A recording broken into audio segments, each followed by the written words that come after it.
Hi everyone, this is BooredFemme, and today I'm here to show you the Shark Robot Vacuum. I've had quite a few Shark vacuums and I've always done very well with them, and they've actually usually lasted the test of time. So I was very excited to get my hands on the robot vacuum. So this is a perfect Father's Day gift or a belated Mother's Day gift. I don't know if I can let go of this and give this to my dad though. That's a funny story. So I posted the question on social media, okay, what am I going to name my new Shark vacuum?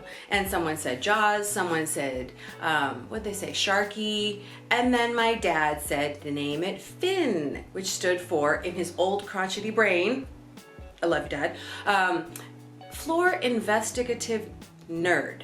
That couldn't have been more perfect. So I opened up the box and I wanted to set up Finn.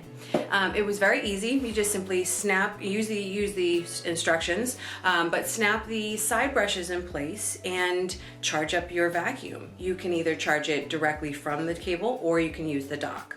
So once you've placed the dock, which it does give you instructions on where to place the dock so that it has less interference and obviously so that the shark can find it.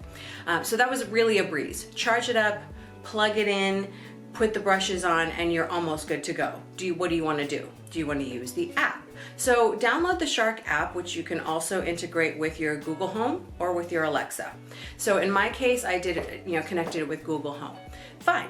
Getting the setup is perfectly easy, but then what do you want to do? I usually just would turn the Shark on and it just starts to do its thing. And it's rotating around and it's wandering around my kitchen and I could just walk away and forget about it. It did scare the puppy a little bit, so that was very entertaining when she got used to this interesting little gadget going around. And I'm sure you've seen videos of cats riding on robot vacuums, so I'm sure this is going to be lots and lots of fun. But once she got used to it, she was perfectly fine, and Finn the vacuum just proceeded to go ahead and do its thing. You can choose to either use the onboard controls to go ahead and tell it to clean. You can tell it to spot check, and when you're going to it's going to spot clean, that is, it's going to go in a circular motion and it's going to tackle a certain area.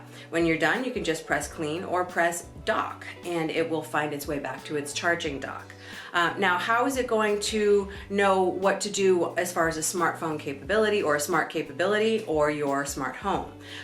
That's where you use the app. So the setup was very straightforward. If you set up any type of device, smart home device, where you're pairing it via Wi-Fi to the app, and then taking it one step further, and on your app and your home control, your smart home system, you're linking the two. So you're telling Google Home and Alexa that it's okay to go ahead and control your nice new little vacuum. So that was really a breeze. The controlling it from the app is very straightforward. So you can sit there and be lazy on the couch and just go ahead and press clean. And then Finn just starts cleaning. So I'm sitting there chilling with friends, had to entertain them just a little bit. I pressed clean and then he just starts going. Press dock and Finn just finds his way back. Simple as anything.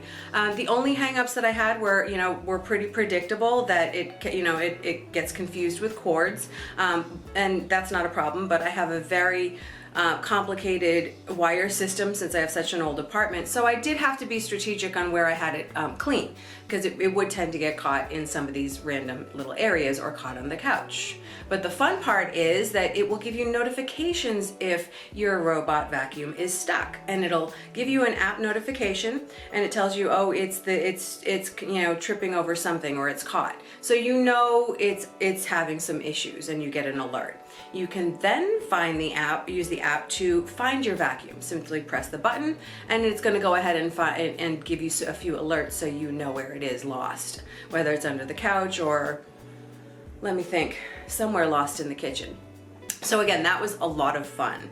Cleaning was such a breeze. You should do this regularly. They give you recommendations, but all you do is you pop out the tray and you open up the filter door and you can clean both sides of the filter. And accessory wise, it's very simple. It comes with a little brush to detangle hair and brush out the filter. So that's really all you need to do. Keep some regular upkeep on it. Use the detangler. The same little tool can be used on the roller brush. So once you pop open the roller brush, like little guard all you do is you take the roller out and you can clean it. It is so easy. You just pop it back in place and you're good to go. So very, very straightforward cleaning wise.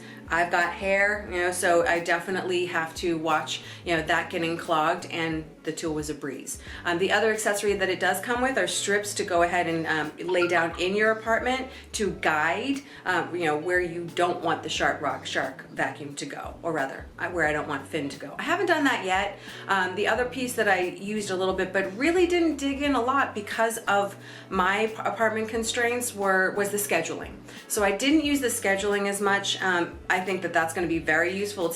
It is useful, but not particularly for my apartment because of the area constraints. But this isn't such a breeze. It retails for $350. I think that's very reasonable for a vacuum, given the cost of a recent vacuum, a handheld that was given to me as a gift, and that $350 seems very, very, very normal. I mean, if I would say very average and reasonable given some of the devices that are out there as far as competition. But the Shark robot vacuum, again, you've got a long history of vacuum, really name recognition. So I think that's going to go a long way. So I highly recommend the Shark robot vacuum. Finn. I'm going to go have Finn get to work. Bye.